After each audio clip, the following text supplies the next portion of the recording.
we shall learn how to design flange beams. How to design flanged beams. So our next lecture, design of flanged beams, and again we are considering flexure.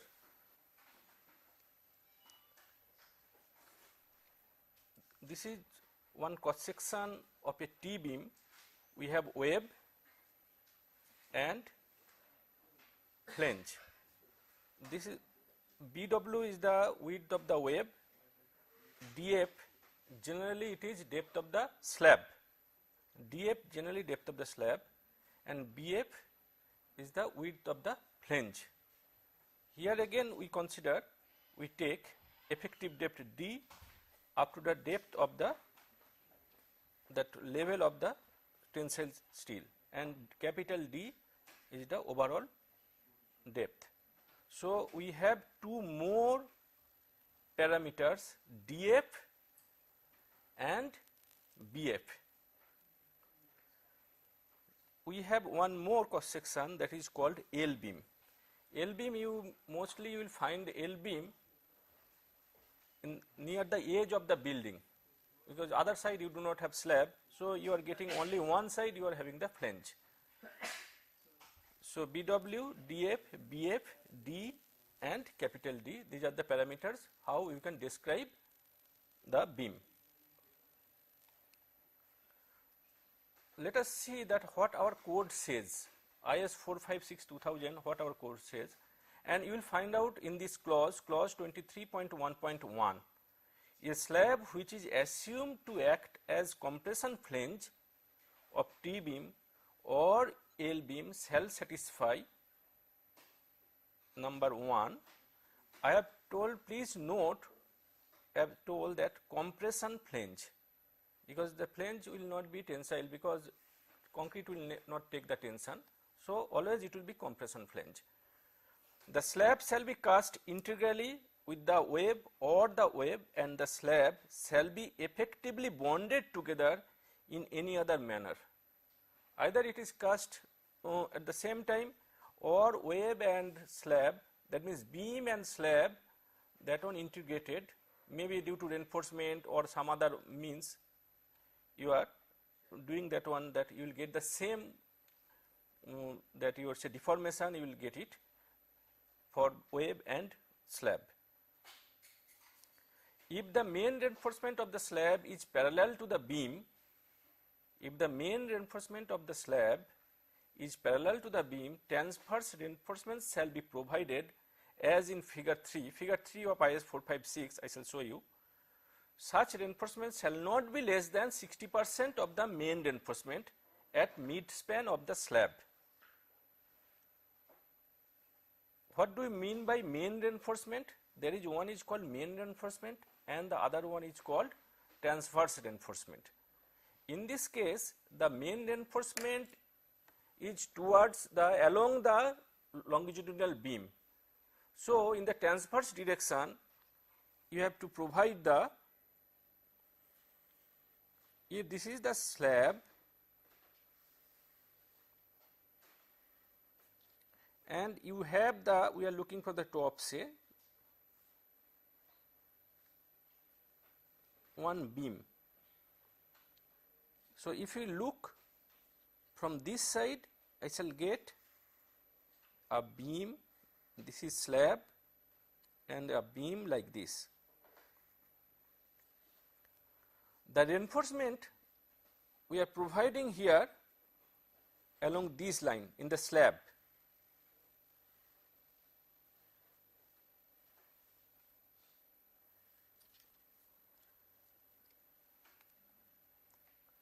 This is that figure 3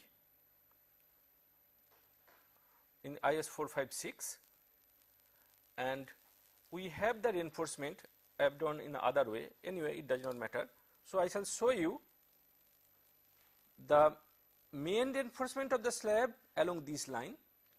So our transverse reinforcement we have to provide this way, and that should not be less than 60% of the main reinforcement. In that case also we can take the slab as a part of the flange, as a T-beam. So it bends along this line, so it should resist. Whenever it will bend this beam, the slab, it should resist. So we shall get some equivalent length of the flange. Typically what happens actually, say a building, we are considering a building, we are taking a building.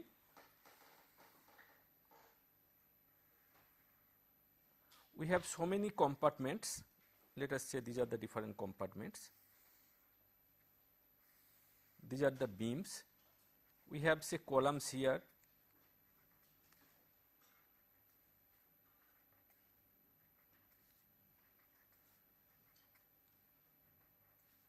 These are the column positions. We do not need the column, just for to complete this figure, let us say these are the different columns, and these are the slabs. When we are talking this beam, what we can do, whenever we are talking this beam, we shall get the cross section in this way.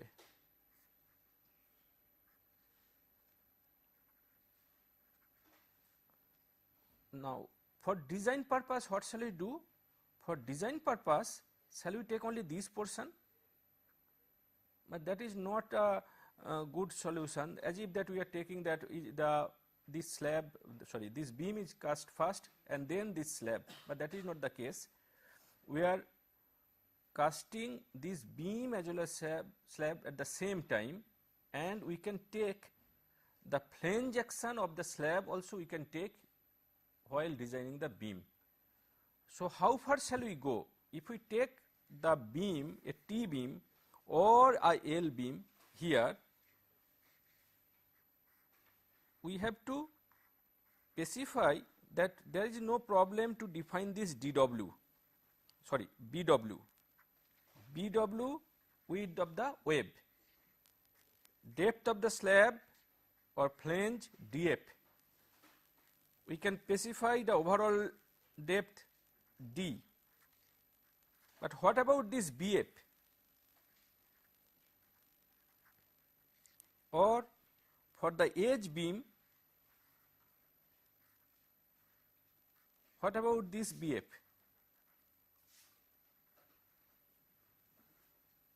That we shall find out, and which we call it effective width of flange. We call it effective width of flange.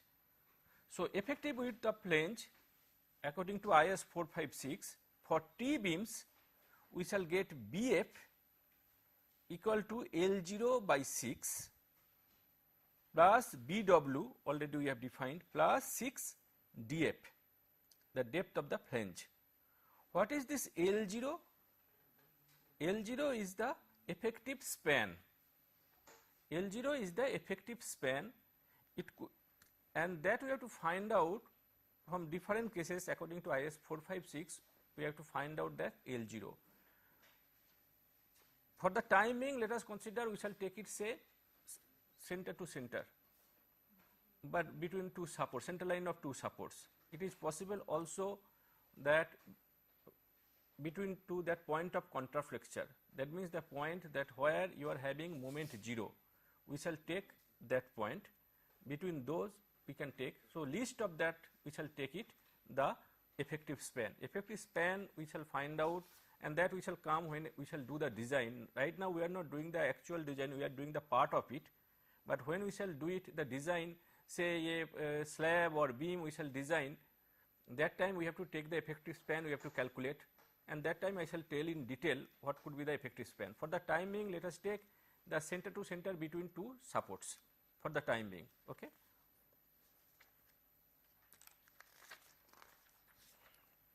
Now what about L beam? For L beams, it is L0 by 12 plus BW plus 3 DF.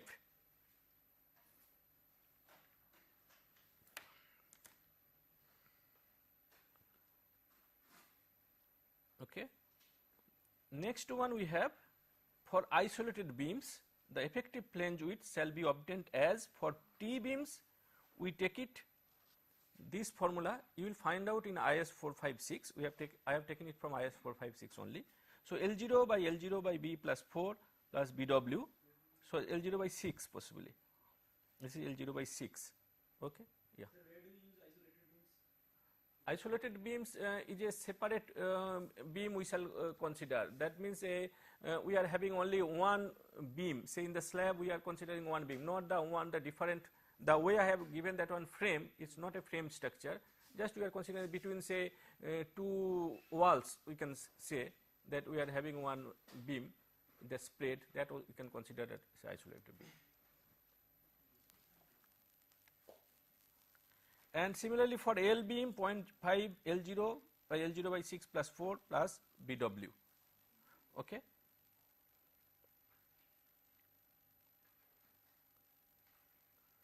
Now let us come to three different cases. If we take according to the this is one case, case 1, where neutral axis within flange. That means this is your say neutral axis position, this is your say neutral axis position, and the whole stress block is within the flange. That could be one case. How many cases according to stress block, how many different cases can happen, can occur? So this is one particular case, one case when the whole stress block is within the flange. That means the neutral axis is within the flange. That is possible. The next case is possible.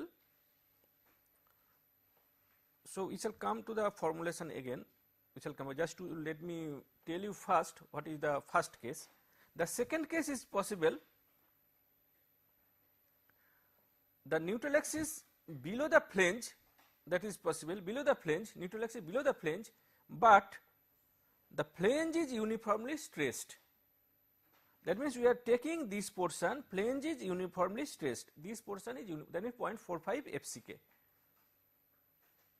0.45 FCK, that is your say flange, and then we can get that uniformly stressed. The third one possible, case 3,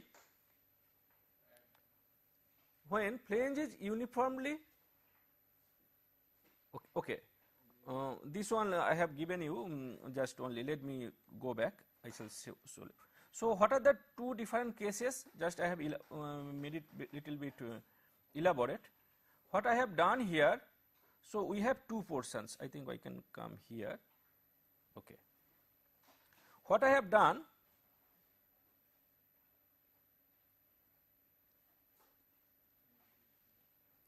so I have done here the whole portion, and we are taking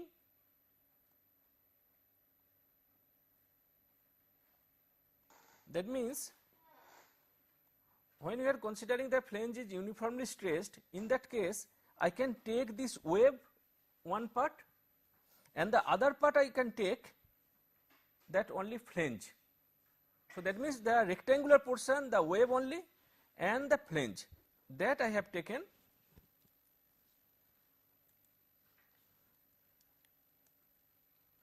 So that you can get it, that yes. So this is your the rectangular part, which is the whatever we have derived so far, and the other part the portion that flange. So BF minus BW. So this one we are having BF minus BW, that because already I have taken this one in the web, and where we are getting this, that 0.545 FCK, that you would say rectangular block of the stress block we are taking. The third case is possible, neutral axis below the flange and flange is not uniformly stressed. So flange is not uniformly stressed, it means, that means certain portion here we shall get, I can show you, as if it is like this. So if this is your stress block, so your flange may come somewhere here, So this portion is coming within the flange. That's why you are telling flange is not uniformly stressed. So we have three cases. Case number 1, the neutral axis is within the flange. Case 2, the neutral axis in the wave, but the flange is uniformly stressed. That means the flange is throughout the depth, flange is having stress 0.45 FCK. And third case, flange is not uniformly stressed. That means the certain parabolic portion also coming in the flange. So these are the three different cases you have to consider when you will design that flanged beam.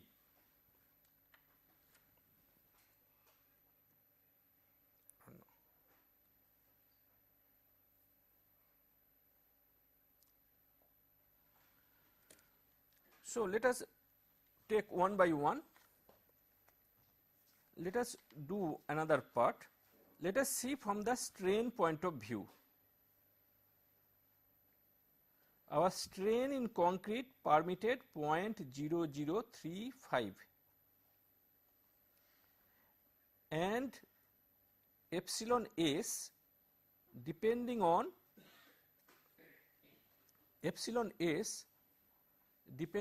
different steel we shall get different strain. For Fe415 we shall take 0.0038. Let us say 0.004. There is one place here where we have strain 0.002. We have strain 0.002 because above this 0.002 we shall get the stress 0.45 FCK.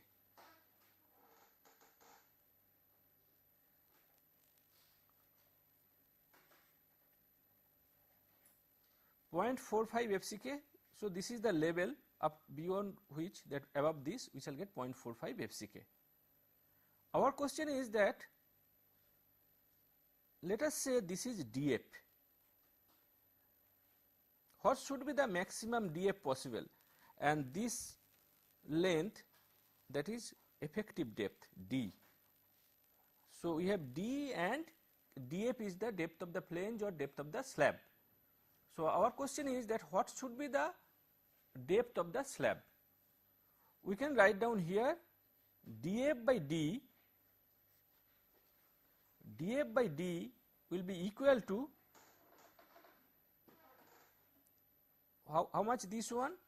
0.0035 minus 0.002 divided by 0.004 plus 0.0035. I am taking this one whole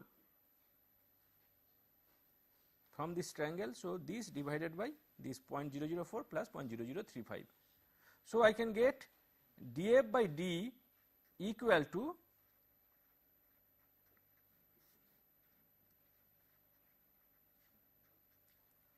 equal to 0.2. So DF by D equal to 0.2. That means if we can get that XU by D, we can get X by D. X by D is that one related to neutral axis. Neutral axis from the top fiber divided by the effective depth, that we calculate. So X by D we can calculate either from the moment or from the section we can get X by D. So if X by D is less than DF by D, then we can say that it is within the flange. It is also possible X by D greater than DF by D, but we have to check that whether we are getting that one that uniformly stressed or not, whether we are getting uniformly stressed or not. So we shall solve few problems, but before that let us derive that which formula we should use. So this DF by D equal to 0.2 is an important parameter to check whether the neutral axis is within the flange or within the wave. So case 1,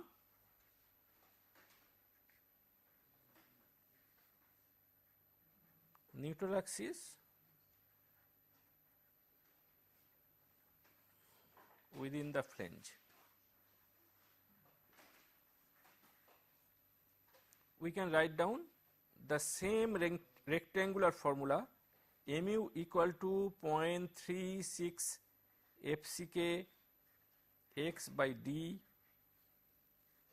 1 minus 0.416 x by d times, what about the width, b d square? Here that width will be bf times d square. Why? Because the T beam we are considering here, and the stress block say somewhere like this, T and C. So that means somewhere the neutral axis is somewhere here. So this is your BF. It is nothing but the rectangular. It is nothing but the same rectangular beam, because the remaining bottom portion we don't that concrete will not take part in any tension or anything. So in other way, if we can make it like this also,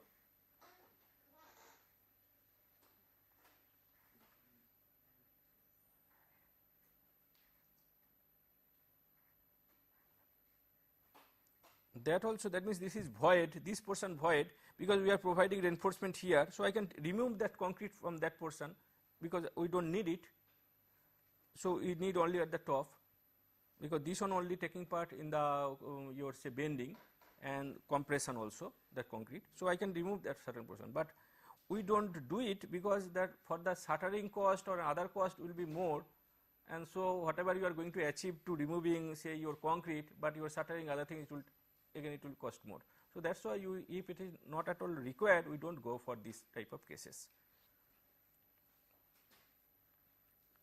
Now mu equal to 0.36, the same formula, only thing change that instead of having just b, we are getting that bf. So from here we can get that x by d, we can get it the same way. If we know the mu, we can find out x by d. When the cross section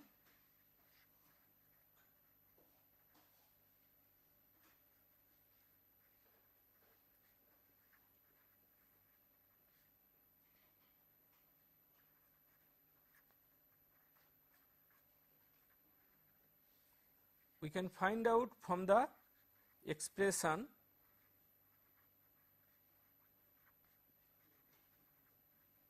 this is the 0.87 FYAST, that is the tensile force, divided by 0.36 FCK times BF. BF is the width of the flange. So from here also we can find out that x. X we can find out, that means if the only cross section is given, here moment is given. So from there we can find out x by d. Here also we can find out x by d. In other way I have to write down x by d equal to 0.87 FY AST divided by 0.36 FCK BF times d.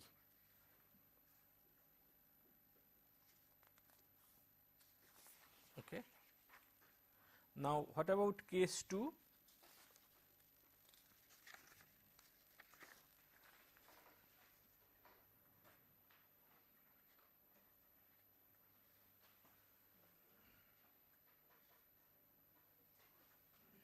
Neutral axis below the flange and df by d less than 0.2. That means flange is uniformly stressed.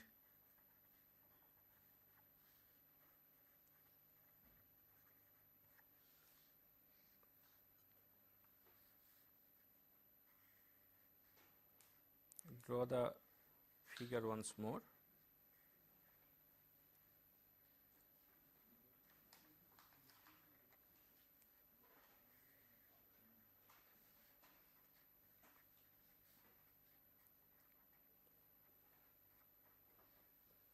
And BW,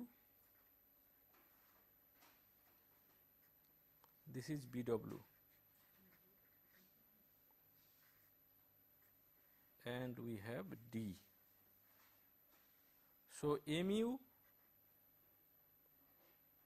equal to mu1 for rectangular portion, which is nothing but BW times D plus mu2 for slab,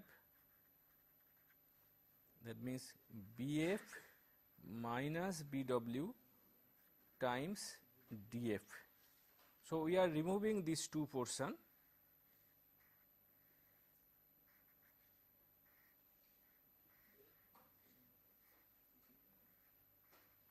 So we are doing it separately, BW and D.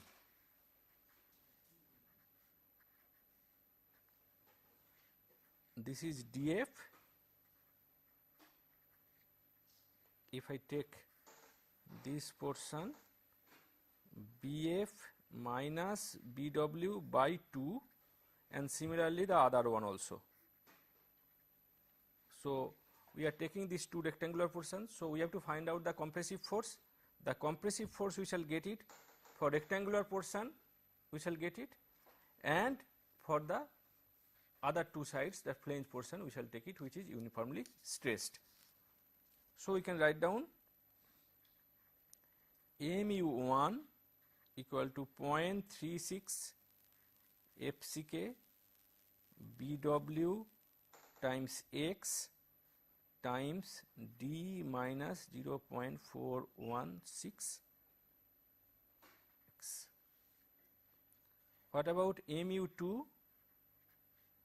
mu2 will be 0.45 FCK times BF minus BW, that is the force, times DF, this is the area, times the stress, 0.45 FCK, BF minus BW times DF, that is the force, times lever arm, D minus DF by 2, D minus DF by 2.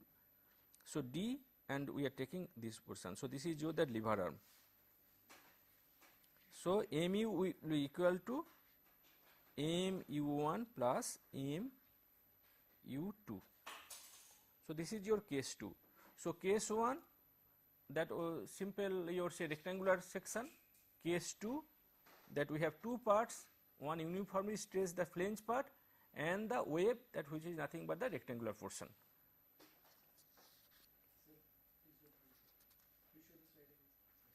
Yes. Backslide.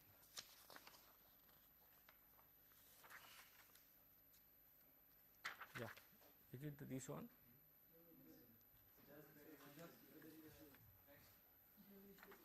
No, I was showing this one only, isn't it? Okay.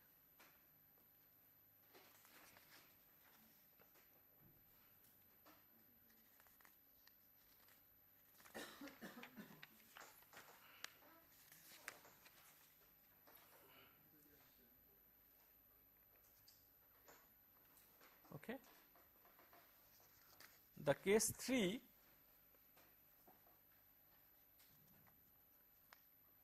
for case 3 there is only a small difference. What we do, we get the equivalent depth, this DF, DF is the depth of the flange. What we do, this DF will be replaced by certain equivalent depth of the flange. So case 3, neutral axis below the flange,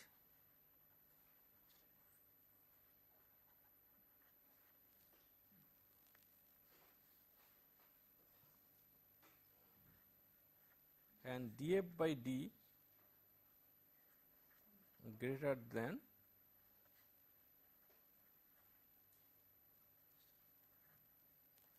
0.2, and flange is not uniformly stressed. So what we shall do, we get YF, instead of having DF we get YF. YF will be equal to 0.15x plus 0.65 DF. So we get another rectangular portion, we get YF equal to 0.15x plus 0.65 DF. So that one will give us that equivalent depth. We assume that portion again uniformly stressed. So we can use that again case 2. So we modify that DF with this YF. Actually we are providing DF, but for your calculation we shall use this YF equal to 0.15x, the depth of the neutral axis, plus 0.65 DF, which will give me the YF, and in place of DF we shall use this formula YF, and we shall get the your calculation. Okay. So let us solve one problem, then it will be clear.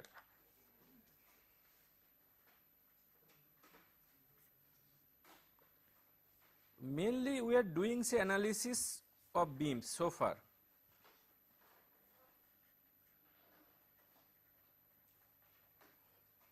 So BF equal to 1000 millimeter, DF 125 millimeter, BW 250 millimeter, capital D 400 millimeter, area of steel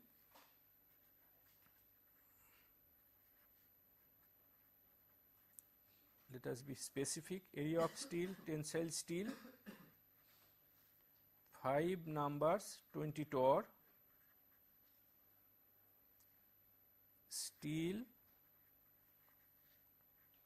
Fe415, concrete M30, clear cover 25 millimeter. We shall not specify 25 millimeter clear cover and other things also, because we have to assume it suitably. If it is not mentioned, you have to assume suitably, and that you have to write that whatever you have assumed. That is the practice in any design. Assuming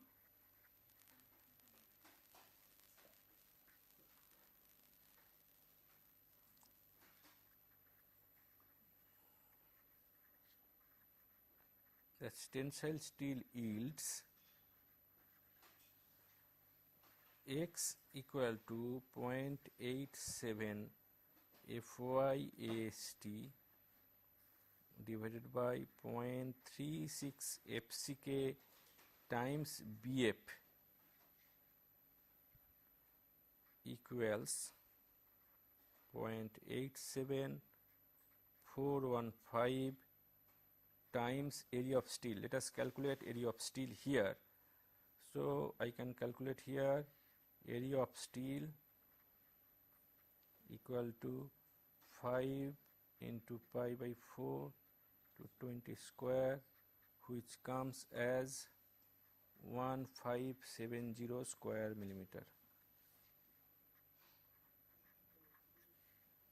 divided by 0.3630 times 1000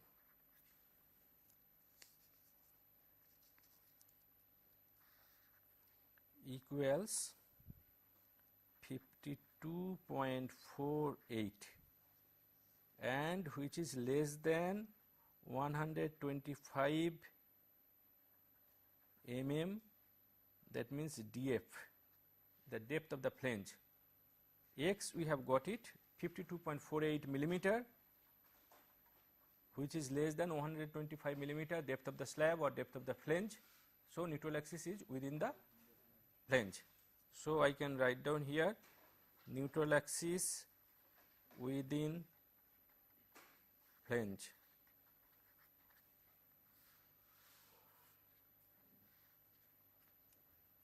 Okay, so neutral axis within flange.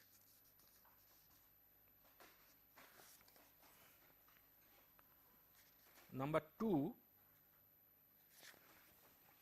lever arm depth.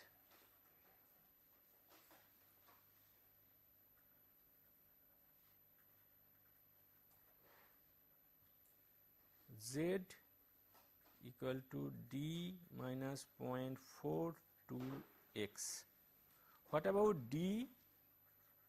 D equal to effective depth. Let us write down here effective depth equal to overall depth minus clear cover minus dia by 2. So 400 minus 25 minus 20 by 2, which comes as 365 millimeter, equal to 365 minus 0.42 times 52.48 equals 342.95 millimeter. Number 3, moment of resistance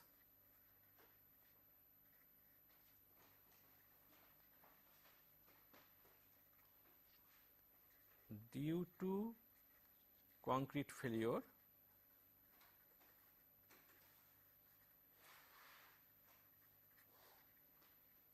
mu equal to 0.36 FCK B times X times Z. So force times the lever arm, which equals 0.36 times 30 times, this is, we can be more specific, say let us say BF. So BF equal to 1000 times 52.48 times 342.95 equals 1.94378 into 10 to the power 8 Newton millimeter equals 194.378 kilonewton meter. Okay.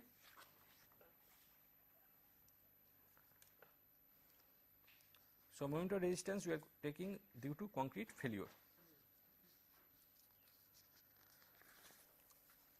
Number 4, similarly we can get it here also.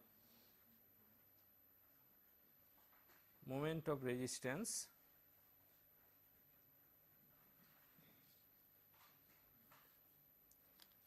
due to steel yielding. So we can get mu equal to 0.87 Fy AST times Z lever arm equal to 0.87 times 415 area of steel 1570 times lever arm 342.95 equals 1.944 into 10 to the power 8 Newton millimeter equals 194.4 kilonewton meter. So you will not get any difference in the calculation, only difference we are having that width of the flange, and since neutral axis is within the flange, so we are using the same equation of the rectangular section, and we can get the moment of resistance taking concrete failure or considering steel yielding. So what about the then your moment of resistance? Almost same, we are getting almost same value. So let us come to other case, one more problem. I think we can finish it. Example 2. Again we are doing the analysis only.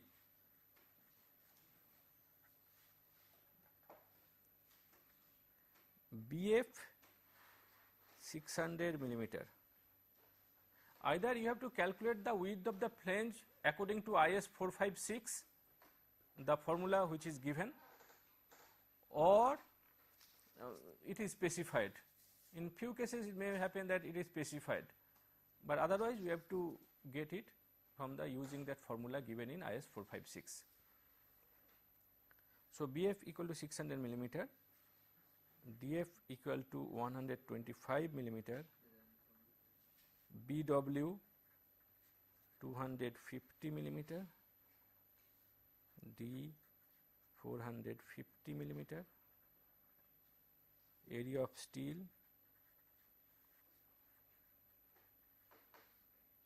425 torr, steel Fe 415, concrete M20. Effective depth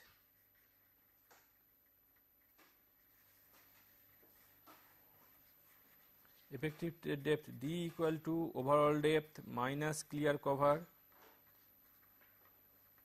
minus dia by 2 equals 450 minus 25 minus 25 by 2, which comes as 412.5 millimeter.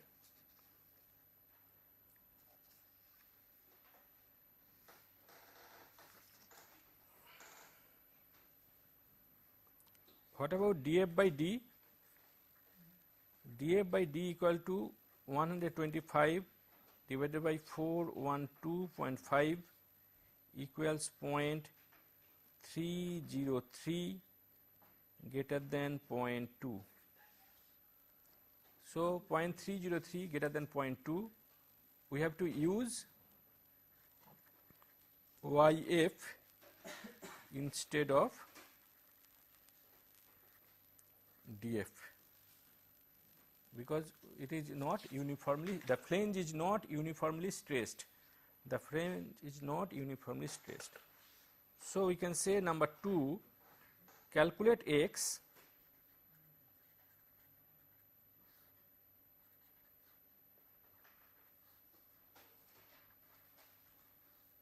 for first approximation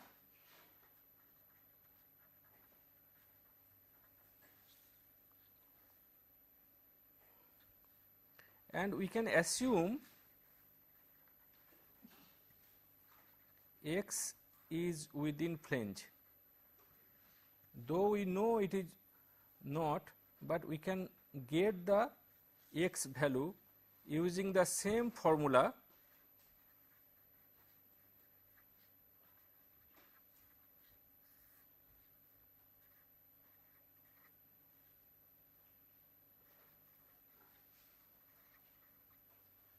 So 0.36 FCK BF equals 0.87415 area of steel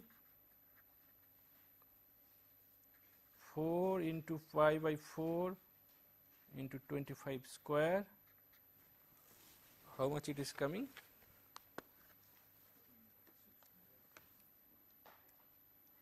Into 1625 into 4. So I can take it as 1964.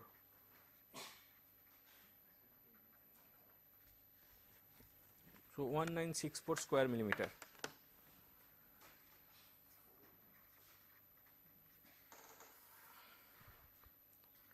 Point 36 times 20 times 600. 600 is the width of the flange.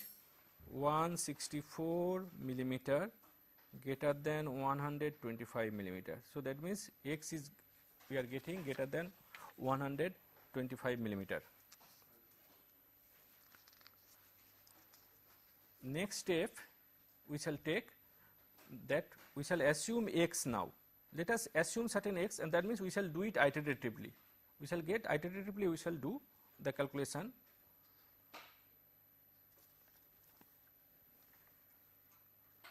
Assume X equal to 180 millimeter, because it is coming 164, and we have why we are doing, I have assumed that X is within the flange, neutral axis is within the flange. On the basis of that I have got some X. Now since I know 164, So I am assuming that it may be 180 millimeter. So assume x equal to 180 millimeter. YF equal to 0.15x plus 0.65 df, that equivalent depth, equal to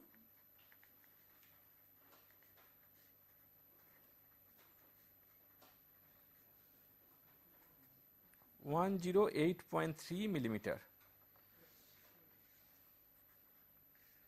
Recalculate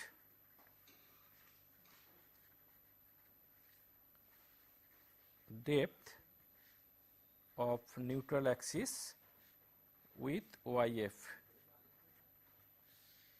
So we can write down x times 0.36 FCK BW, the wave portion, plus 0.45 FCK times BF minus BW, the flange portion, times this equivalent depth, should be equal to the tensile force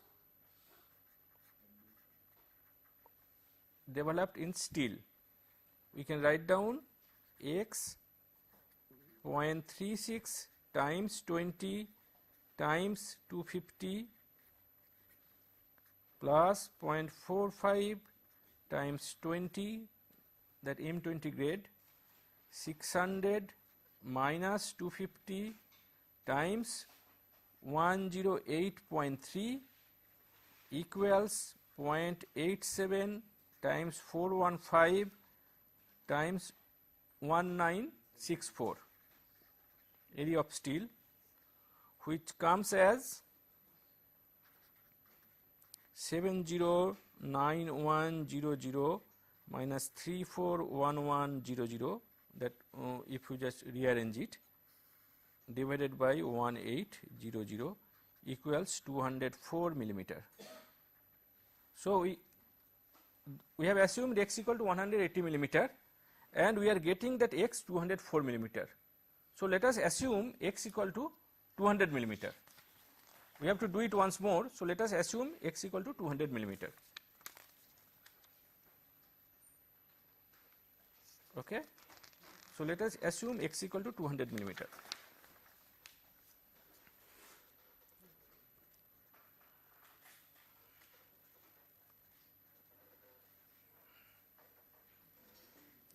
YF equal to 0.15x plus 0.65 df equals 0.15 times 200 plus 0.65 times 125 equals 111.3 millimeter.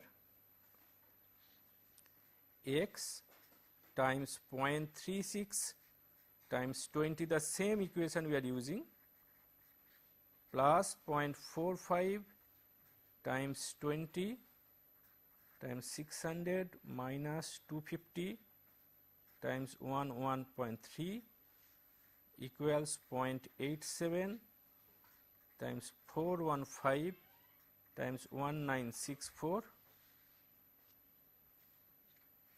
or 1800x plus 3150 YF equal to 709100 or x equal to 199.2 millimeters. That means if we take x equal to 200 millimeters, so we are getting x equal to 199.2 millimeter. So in this case we can take x equal to 200 millimeter. Okay, we can take x equal to 200 millimeter. So 5, moment capacity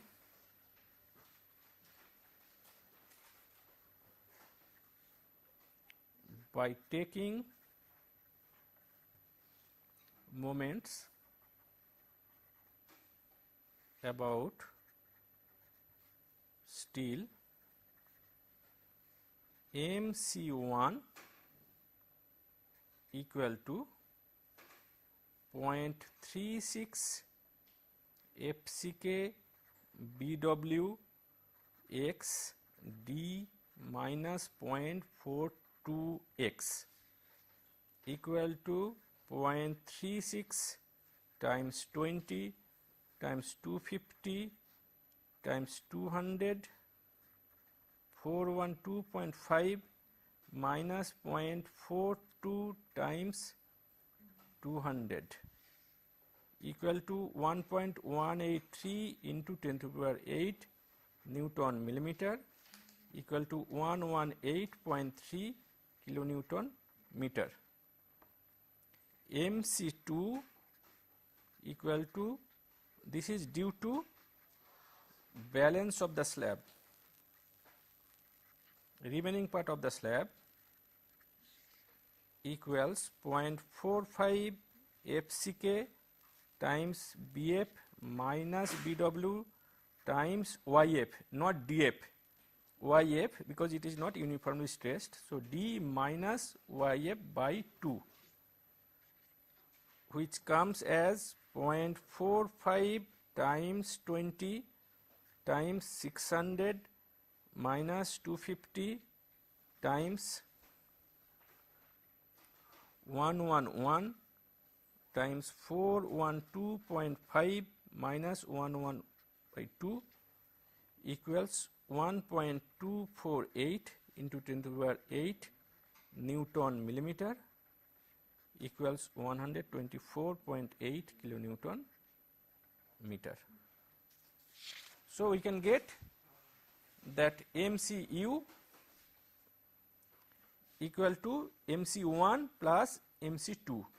We shall get MC1 plus MC2.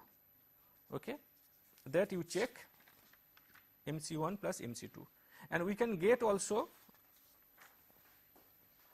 that approximate formula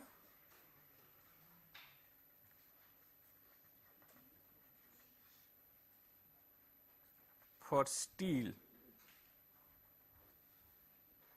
Mu equal to 0.87 Fy AST D minus dF by 2. From here we shall get it, but here I have written dF, approximate. I am telling approximate formula, and if we put all the values, you will get something 2.482 into 10 to the power 8 Newton millimeter equal to 248.2 kilonewton meter.